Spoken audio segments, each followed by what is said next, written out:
Hello viewers, welcome to our channel. నేను మీ చరణ్ పరిమి. రేవంత్ రెడ్డి ఒక సినిమాని బ్యాన్ చేయడానికి రంగం సిద్ధం చేసుకున్నాడు. అది ఏ సినిమా ఏంటి అనేది ఇప్పుడు ఆసక్తికరంగా మారింది. సో కాంగ్రెస్ పార్టీకి దెబ్బ కొట్టే సినిమానా లేకపోతే ఏంటి? మామూలుగా అయితే సినిమాలు బ్యాన్ చేయడం అనేది మన తెలుగు రాష్ట్రాల్లో చాలా చాలా తక్కువ. మామూలుగా అయితే సినిమాల్ని ప్రమోషన్ కోసం మన వాళ్ళు ఎక్కువ వాడుతూ ఉంటారు. గతంలో అయితే ఏపీ రాజకీయాల్లో, ముఖ్యంగా తెలంగాణలో కూడా పెద్దగా లేదు, కానీ ఏపీ రాజకీయాల్లో అయితే ఎప్పుడైతే ఆ వైఎస్ఆర్ యాత్ర సినిమా వచ్చిందో అది కరెక్ట్గా ఎలక్షన్కి ముందు రావడము, ఆ తర్వాత మళ్ళీ సెకండ్ టైం ఎలక్షన్స్ వచ్చే టయానికి ఆర్జీబీ నుంచి సినిమాలు మళ్ళీ ఎన్టీఆర్ బయోపిక్ కావచ్చు, లక్ష్మీస్ ఎన్టీఆర్ అని చెప్పేసి, అదేవిధంగా మొన్న ఎలక్షన్ టైంకి కూడా ఆ యాత్ర సెకండ్ పార్ట్ని రిలీజ్ చేయడం, దాంతోపాటు ఇక ఆర్జీబీ వ్యూహం అని అదని ఇదని కొన్ని సినిమాలు. అయితే అవి ఏవి జనాలకి పట్టలేదు, ఏమాత్రం పట్టించుకోలేదు. సో ప్రభుత్వాలని అంటే ప్రజలను ఇన్ఫ్లుయెన్స్ చేయడానికి ఈ విధంగా సినిమాలు పనికొస్తాయి అనే మాట గత ఎలక్షన్ టైంలో రుజువు అయితే ఇప్పుడు మాత్రం అది ఫెయిల్ అయింది. సో నిజంగా సినిమాలు ప్రభుత్వాన్ని ఇన్ఫ్లుయెన్స్ చేస్తాయా లేదా అనే ప్రశ్న మళ్ళీ వచ్చేసింది. ఎందుకంటే ఒక సినిమా అనేది ప్రజల్లో చాలా బలంగా నాటుకుపోయే ఒక మాధ్యమం. సినిమా ద్వారా ఏది చెప్పినా సరే దాన్ని తీవ్రంగా మనసులోకి తీసుకుంటారు ప్రజలు. అయితే ప్రజా సమస్యల గురించి చెప్పినప్పుడు అది మంచి సినిమాగా పేరు తెచ్చుకుంటుంది. అలాగే మామూలు కమర్షియల్ సినిమా వచ్చినప్పుడు ఏదో చూస్తారు, వదిలేస్తారు, వాటిని కూడా బ్లాక్ బస్టర్ చేస్తారు. కాకపోతే నాయకులకు సంబంధించిన సినిమాలు లేకపోతే హిస్టారికల్ ఈవెంట్కి సంబంధించిన సినిమాలు వస్తే మాత్రం అవి కొద్దిగా హిస్టరీ డాక్యుమెంట్ లాగా పనిచేస్తాయి. ఎట్లా అంటే చరిత్రలో గత రోజుల్లో ఈ విధంగా జరిగింది, లేకపోతే గత కాలంలో ఇలాంటి సంఘటనలు జరిగాయి, ఈ నాయకుడు ఈ విధంగా ప్రవర్తించాడు, లేకపోతే ఈ చరిత్ర మనకి ఇప్పటిదాకా తెలియని చరిత్ర ఈ విధంగా ఉంది అని చెప్పేసి తెలుసుకోవడానికి ఆస్కారం ఉంటుంది. ముఖ్యంగా భారతదేశ చరిత్రకు సంబంధించి చూస్తే ఉద్యమాలు, ప్రజా ఉద్యమాలు కావచ్చు, అనేక ఉద్యమాల మీద సినిమాలు వచ్చాయి. అదేవిధంగా స్వాతంత్రోద్యమం మీద అయితే ఎప్పుడు వస్తూనే ఉంటాయి. మనకు అదైతే మంచి హాట్ కేక్ లాంటి ఎలిమెంట్ అనమాట. ఈ మధ్య కాలంలో తగ్గాయి, కానీ గతంలో అయితే చాలా వచ్చాయి. అంటే సీరియస్గా వాటి మీద అధ్యయనం చేసి తీసే ఫిలిం మేకర్స్ కూడా కొంత తగ్గారు. దానివల్ల అలాంటివి రావట్లేదు. గతంలో అయితే బాగా తీశారు కూడా. అయితే ఈ క్రమంలో గత కొద్ది కాలంగా హిందీలో ఒక ట్రెండ్ అందుకుంది. అది ఇప్పుడు ఒక సినిమా రేవంత్ రెడ్డి గారు అలాంటి ఒక హిందీ సినిమాని అయితే బ్యాన్ చేయడానికి డిసైడ్ అయ్యారు. అది ఏం సినిమా ఏంటి అనేది చూద్దాం. అయితే దీన్ని చూసే ముందు మాత్రం ఈ హిందీ సినిమాల పరంపర అయితే మనం డిస్కస్ చేయాలి. అప్పుడు కానీ ఇది అర్థం కాదు. కంగనా రనౌత్ గారు ఎమర్జెన్సీ అని చెప్పేసి ఒక సినిమాని బయటికి తీసుకొస్తున్నారు. అది ఆవిడ డైరెక్షన్లోనే తీశారనమాట. ప్రస్తుతానికైతే ఆవిడ మండీకి ఎంపీగా ఉన్నారు బీజేపీ తరపు నుంచి. సో ఆవిడ ఎలక్షన్ ముందు నుంచి కూడా ఈ ఎమర్జెన్సీ అనే సినిమా మీద వర్క్ చేస్తూ వస్తున్నారు. తానే నటించి తానే డైరెక్షన్ చేసి ఇప్పుడు ఈ సినిమాని ప్రజల ముందుకు తెస్తుంటే దీన్ని బ్యాన్ చేయాలి అని చెప్పేసి కొంతమంది పిటిషన్ వేశారు. సో దాంతో రేవంత్ రెడ్డి గారు సరే దీన్ని బ్యాన్ చేయాలా లేదా అనేది నేను న్యాయ నిపుణుల కమిటీ వేసి దాంట్లో తేల్చి దీన్ని బ్యాన్ చేస్తాను, ఒకవేళ అవసరం అనుకుంటే బ్యాన్ చేస్తానని చెప్పడం జరిగింది. అయితే దీని వెనక ఇంకా పెద్ద స్థాయిలో వీళ్ళు ఎవరైతే ఫిర్యాదు చేశారో వాళ్ళు పోరాడుతున్నారు. సో వాళ్ళు ఎవరు, ఈ ఎమర్జెన్సీ అనే సినిమా ఏంటి, దీని గురించి ఏంటనేది మనం మాట్లాడదాం. ఆ పేరు వినగానే మీకు అర్థమై ఉండాలి. ఎమర్జెన్సీ అనేది మనం ఎప్పుడు విన్నాం? 1974-75 ఆ టైంలో ఇందిరాగాంధీ గారు విధించిన ఎమర్జెన్సీని బేస్ చేసుకుని వస్తున్న కంటెంట్ ఇది. సో ఇందిరాగాంధీ గారు తీసిన, కాంగ్రెస్ పార్టీ అధినేత్రి ఆ టైంలో, సో ఆవిడ తీసిన సినిమాని ఇప్పుడు ఎందుకు, ఆవిడ చరిత్ర మీద తీసిన దాన్ని ఇప్పుడు ఎందుకు బ్యాన్ చేయాల్సి వస్తుంది? అసలు కంగనా రనౌత్ గారు ఆవిడ పాత్ర చేస్తూ ఎందుకు తీస్తున్నారు? దీని అంతటికీ గురించి ఒక అవగాహన రావాలంటే కొంచెం వెనక్కి వెళ్ళాలి. బీజేపీ వచ్చిన తర్వాత ప్రాపగండా సినిమాల పరంపర కొద్దిగా పెరిగింది. అంటే ఎమర్జెన్సీ మంచిదా చెడ్డదా అనే డిస్కషన్ తర్వాత దాని గురించి మనం మాట్లాడదాం. సో ఈ ప్రాపగండా సినిమాల కల్చర్ ఏంటంటే గతంలో గడిచిపోయిన హిస్టరీకి సంబంధించి ఏదో ఒక పార్టీ వాళ్ళ స్టాండ్కు అనుకూలంగా ఉండేలా ఒక నెరేటివ్ ఇస్తూ సినిమా తీయడం. సో ఆ నెరేటివ్ ఎంత అందంగా ఉంటుందంటే చరిత్రలో ఏది జరిగినా సరే ఈ సినిమాలో చెప్పిందే అసలైన చరిత్ర, దీన్నే నమ్మండి అని బురిడి కొట్టిస్తారనమాట ఆడియన్స్ని. అట్లా వాళ్ళ మీద ఒక టెక్నిక్గా వాళ్ళని ఇన్ఫ్లుయెన్స్ చేయడానికి తీస్తున్న సినిమాలు ఇవి. ఇలాంటి వాటిల్లో కాశ్మీర్ ఫైల్స్ మీద కూడా అలాంటి దుమారం అయితే బాగా రేగింది. వివేక్ అగ్నిహోత్రి కాశ్మీర్ ఫైల్స్ డైరెక్టర్, ఆయన బీజేపీకి ఒక ప్రో కార్యకర్తలాగా ఉంటాడు. మోడీ మీద ఈగ కూడా వాళ్ళనివ్వడు. సో బీజేపీ సిద్ధాంతాలు అన్నిటి మీద ఆయన తన కామెంట్లు పెడుతూ వస్తుంటాడు. అలాంటి వ్యక్తి సినిమా తీస్తే ఎలా ఉంటుంది, అది ఎవరికి సపోర్ట్గా ఉంటుంది అనేది ఇక ఊహించాల్సిన పని లేదు. సో దానికి అనుకూలంగానే నిజాలు చాలా ఉన్నాయనుకోండి. ఇప్పుడు అది పండిట్స్ మీద దాడులు కావచ్చు, ఆ కాశ్మీర్లో జరిగిన ఘోరాలు కావచ్చు, అవన్నీ వాస్తవాలే. కాకపోతే దాంట్లో వాళ్ళని కాపాడడానికి కొన్ని వర్గాల ముస్లింలు కూడా, నేటివ్ ముస్లిమ్స్ కూడా పనిచేసిన దాఖలాలు ఉన్నాయి. ఎందుకంటే అందరూ ముస్లింలని దొంగల్లాగా చూపించే ప్రయత్నం ఆ సినిమాలో చేశారు. దాన్ని చాలామంది ముస్లిం వర్గాలు ఖండించాయి, తప్పుపట్టాయి. కొంతమంది పండిట్స్ కూడా అసలు మమ్మల్ని కాపాడిందే, మేము ముస్లింల ఇళ్లలోకి వెళ్ళి తలదాచుకున్నామని చెప్పిన వాళ్ళు కూడా అనేక మంది ఉన్నారు. కాకపోతే వీళ్ళకి కావాల్సిన నెరేటివ్ వేరేది కాబట్టి, అది ఎలక్షన్ టైంలో ఉపయోగించుకోవాలి కాబట్టి ఆ విధంగా డిజైన్ చేశారు. ఆ సినిమాలో నటించిన వాళ్ళంతా కూడా బీజేపీలో ఇప్పుడు పదవుల్లో ఉన్నారు. అది ఇక్కడ గొప్ప విషయం. అంతా అంటే కొంతమంది ముఖ్యమైన వ్యక్తులు. సో ఇదిలా ఉంటే దానికి ఎవరు ఫండింగ్ చేశారు, ఏంటి, ఏ విధంగా నడిచింది అనేది ఇక మనం గతంలోనే అనేక వివాదాలు అయ్యాయి, డిస్కషన్లు అయ్యాయి, దాన్ని పక్కన పెడదాం. కేన్స్ ఫిల్మ్ ఫెస్టివల్లో కూడా ఈ సినిమాని ఏమీ ప్రదర్శించక్కర్లేదని నిషేధించారు. ఎందుకంటే అది ప్రాపగండతో వచ్చిందని దాని మీద ఒక ముద్ర పడ్డం వల్ల.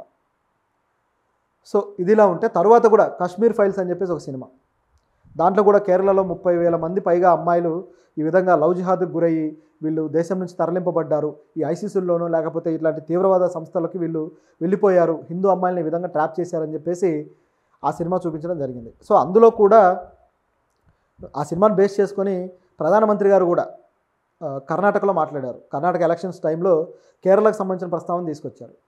మరి ఇంతమంది అమ్మాయిలు వెళ్ళిపోతే సిబిఐ ఏం చేస్తుంది, అలాగే బార్డర్ సెక్యూరిటీ సిస్టమ్ ఏం చేస్తుంది, ఎయిర్ ఫోర్స్ ఏం చేస్తుంది?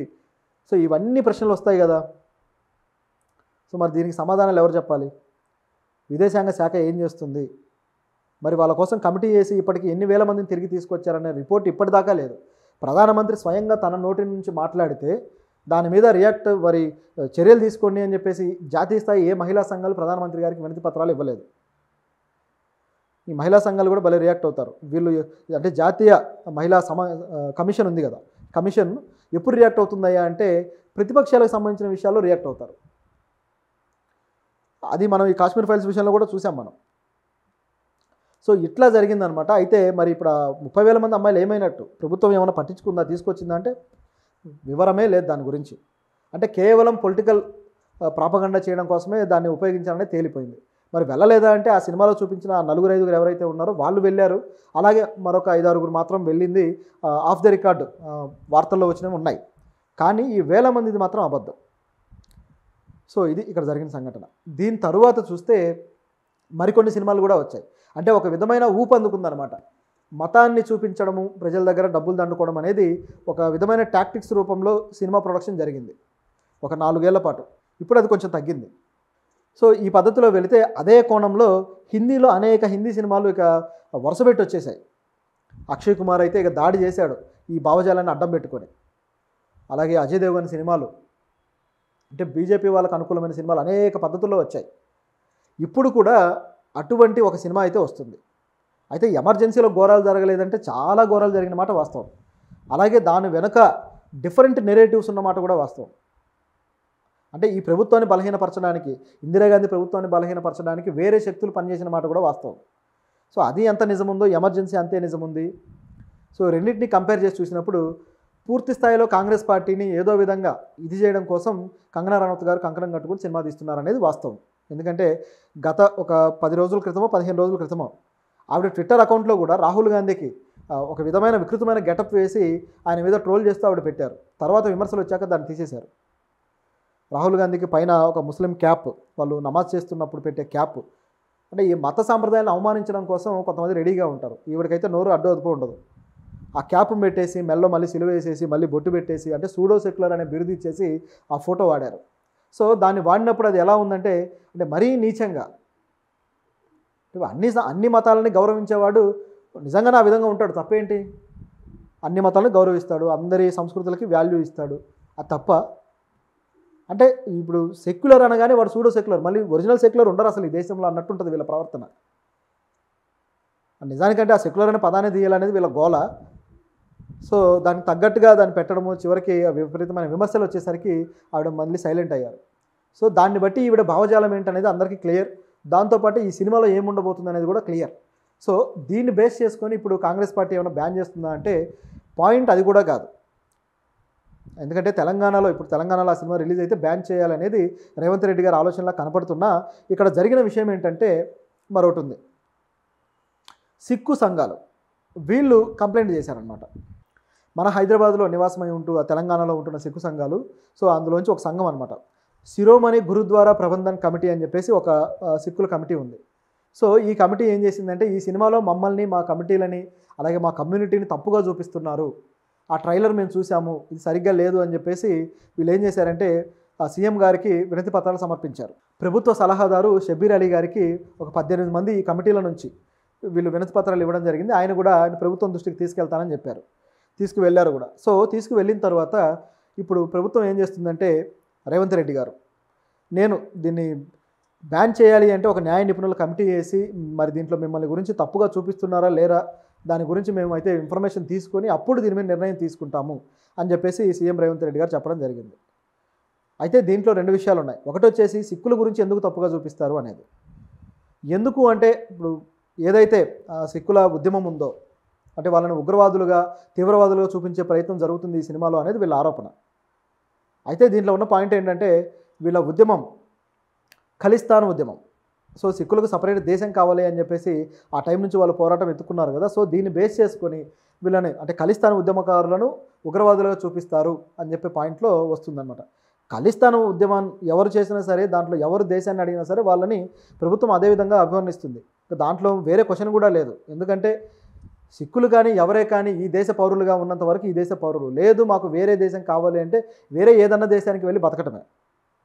అంతేగాని మాకు సపరేట్గా ఇందులో ల్యాండ్లో భాగం ఇవ్వండి అనడం అనేది ఈ అవిభక్త భారతదేశం ఏదైతే ఉందో ఈ దేశాన్ని చీల్చడం లాంటిది.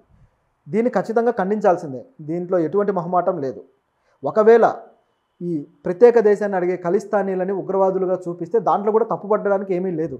ఎందుకంటే డైరెక్ట్గానే ఈ ఉద్యమం కోసం పోరాడుతున్న వ్యక్తులు పంజాబ్లో దీని నాయకులు ఎవరైతే ఉన్నారో వీళ్ళ మీద డైరెక్ట్ కేసులు కూడా ఉన్నాయి. వాళ్ళని అరెస్ట్ చేయడాలు జరిగాయి. కొంతమంది అయితే ఇన్ఫ్లుయెన్స్ ఉపయోగించుకొని ఎంపీలు అయ్యి అరెస్టుల నుంచి తప్పించుకున్న వాళ్ళు ఉన్నారు. ఇదే ఇక్కడ పరిస్థితి. ప్రత్యేక దేశాన్ని అడిగినప్పుడు ఇలాంటిది ఖచ్చితంగా దేశద్రోహం కేసు కూడా అవుతుంది అది. సో ఇది పరిస్థితి ఇక్కడ. అయితే మరి వీళ్ళు జెన్యూన్గా నార్మల్గా ఉన్న సిక్కుల్ని తప్పుగా చూపిస్తున్నారా లేకపోతే ఇటువంటి ప్రత్యేక దేశాన్ని అడిగిన వాళ్ళు తప్పుగా చూపిస్తున్నారా అనేది సినిమా చూస్తే తప్ప తెలియదు. నిజానికైతే కొంతమంది సిక్కులు కెనడా వెళ్ళి అక్కడ నివసిస్తున్న వాళ్ళు ఇలాంటి ఖలిస్తానీ ఉగ్రవాదులకి సపోర్ట్ చేస్తూ వస్తున్నారు. అదేవిధంగా ఖలిస్తానీ ఉద్యమాలకి వాళ్ళు డబ్బులు చేయడం కావచ్చు, అదేవిధంగా అక్కడ ఒక మాఫియాని తయారు చేసి ఇక్కడ ఉన్న మాఫియాకి వాళ్ళు అక్కడ నుంచి ఒక సపోర్ట్ ఇవ్వడం కానీ ఇక్కడ దందాలు చేయడానికి కానీ సపోర్ట్ జరుగుతూ ఉంది. సో కొంతమంది అక్కడ ఉన్న మాఫియా లీడర్స్ని కూడా గుర్తు తెలియని వ్యక్తులు చంపేశారు. దాంట్లో కూడా ఇండియన్ రా పాత్ర ఉంది అని చెప్పేసి వేరు వేరు విధాలుగా అక్కడ నుంచి కొంతమంది కంప్లైంట్ చేయడం ఇవన్నీ మనం చూసాం. సో మరి ఈ సినిమా విషయంలో ఏం జరగబోతుంది అనేది ఇప్పుడు ఆసక్తికరంగా ఉంది. అయితే దీంట్లో కాంగ్రెస్ పార్టీని అలాగే ముఖ్యంగా ఇందిరాగాంధీని తప్పుగా చూపించే అవకాశం కూడా చాలానే ఉంది కాబట్టి ఆ స్ట్రాటజీస్ అన్నీ కూడా బీజేపీకి అనుకూలంగా మారబోతున్నాయి కాబట్టి సో దీన్ని బేస్ చేసుకుని ఏమైనా రేవంత్ రెడ్డి కావచ్చు అలాగే కాంగ్రెస్ పార్టీ ఎక్కడ గవర్నమెంట్లో ఉందో అక్కడ బ్యాన్ చేసే అవకాశాలు అయితే లేకపోలేదు. అంటే వీళ్ళ ఫిర్యాదును అడ్డం పెట్టుకొని కూడా దాన్ని బ్యాన్ కింద తీసుకెళ్లొచ్చు. పైకి చూడడానికి ఆ విధంగా కనబడుతుంది కానీ దీని వెనుకాల పెద్ద స్ట్రాటజీసే నడుస్తాయి. కరెక్ట్గా రిలీజ్ అయ్యే టైంకి అయితే అవన్నీ బయటకు వస్తాయి.